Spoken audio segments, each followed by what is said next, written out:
A follow-up tonight on a segment we did last week. We talked then to Barstool Sports founder Dave Portnoy, known as El Presidente to some of us, about his company's lawsuit against the NFL. Now, Barstool routinely uses the slogan, "Saturdays are for the boys." The NFL promptly ripped it off for its own line of T-shirts. Now, the league was initially dismissive of the suit from Barstool, but since Portnoy came on our show, they seem to have changed course. Portnoy tweeted this evening, quote, "I am happy to report that NFL Commish has bended the knee to Barstool Sports and removed all infringing Sundays are for the boys T-shirts. We have conquered the NFL." Sadly, conquered maybe too strong a word. The NFL is still receiving billions in tax breaks to show spoiled billionaires hating their country, but a win is a win, and you take what you get. Congratulations to Barstool. Well, it's natural and healthy to have friends, or it was, just as it's natural and healthy to have a single favorite friend. That's what you thought.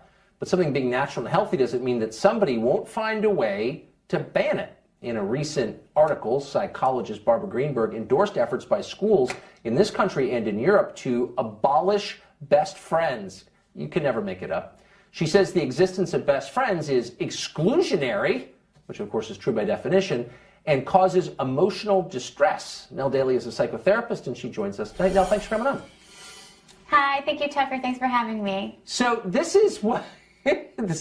I want to take this seriously because the things that you laugh at are the things that become federal law, before you know it. Right. But having a best friend is, by definition, exclusionary, right? You're choosing one among many. But that doesn't make it bad. I mean, marriage is also exclusionary unless it's plural marriage. And that's not bad either. So exclusionary isn't always bad. Why is having a best friend bad? Well, I think what's happening in the trend across America, both in public and private schools and in Europe and in Canada, is that many schools are starting to adopt or mandate that children have certain behaviors in schools, certain policies, behavioral policies, for lack of a better word. And it's meant to teach kids to be polite to one another. It's meant to teach manners. It's meant to encourage diversity and tolerance. And the people who are against this kind of best friend policy are people who believe that it's not teaching children how to deal with negative social anxiety. Right. The negative feelings that children would feel if they are excluded. I think the magic place here is actually someplace in the middle. Well, why wouldn't the magic place just stay out of it and kind of teach like English and history and math? I totally hear what you're saying. Many schools now have a no tolerance to bullying policy on their books. Right. I mean, both public and private schools. So it's a way to encourage children to be nice to each other. It's a way to encourage manners, for lack of a better word. I'm totally for that. But isn't, I wonder, and let me just say, I'm totally for that. I'm completely for tolerance and good manners. Yeah, I have no idea what diversity means, anybody's for compassion and kindness. Sure, but it doesn't seem like it is a form of insidious social control to try and tell other people who to be friends with. I mean, who would want to tell someone who to be friends with in the first place? Do you think it's a little weird? Well, I think what's happening, I don't necessarily think they're telling kids which friends they can have and which they can't. They're encouraging kids to have larger friend groups. The problem with it is that the University of Virginia did a study where they found, and they published this in Child Development, which they found that kids who did have best friends grew up to have higher rates of more positive mental health as they became adults. Yeah. And they also had less social anxiety. So that's the argument against this sort of behavioral policy that a lot of schools are mandating. We need to teach children to deal with negative feelings, right? If we numb the dark, we also numb the light. But we also need to teach children that everyone belongs. You don't want to make any child ever feel unworthy or give them a sense of unbelonging in any kind of community. So I think that there's both. I guess. I mean, I'm totally opposed to meanness and bullying, obviously. Yeah. And I mean that. Yeah, of course.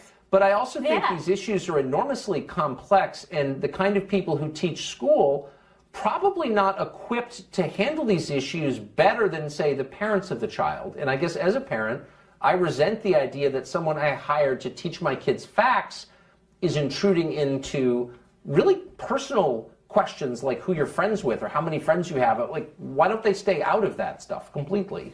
Well, I wish that all kids didn't have any sort of behavioral issues in schools, but as someone who's worked in the school system, kids do. So oftentimes teachers are put in the position of having to help children learn how to modify and control their behavior. So they do have certain policies on the books. Like, you can't just have a bully running rampant in your elementary school. But I mean, having a best friend is not the same as, I mean, let's not conflate the terms. It's not the same. If you really want to spend all your time with one person, that's not the same as bullying other people. What would be the remedy? Telling a kid you have to have more friends, or how would you fix something like this?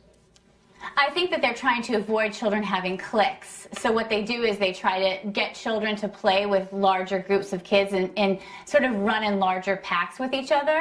The thing that's really interesting here is that we can have this in schools, and then at home we can definitely encourage kids, and we should encourage kids to have really close interpersonal relationships with each other. Not only is it good for their health, but as you said, I think it models a healthy family unit moving forward as well. Yeah. Last question, really quick. It used to be you kind of taught the kids in the classroom, and then you sort of let them go outside, and as long as there was no gunfire, you kind of didn't get involved. Why was that a bad idea, that model? I don't think it was a bad idea, but I think that times have changed. And the reality is that I live in a community that's not so far from Newtown. So unfortunately, you know, bad things happen in the world when kids start to feel socially excluded. And so we have to worry about that as educators. Right, I mean, but those things didn't actually happen in school. When weird middle-aged adults didn't get involved in the personal lives of kids. We had less, you know, events like that. I mean, I don't know if there's a connection or not. I'm just throwing that out there. Yeah, I understand your point completely. No, thank you, Tucker. It's a pleasure. Good to see you. The Trump administration recently announced that 200,000 Salvadorans need to return home, and the press is, of course, melting down. We'll explain what that story is really about in interesting detail, so stay tuned.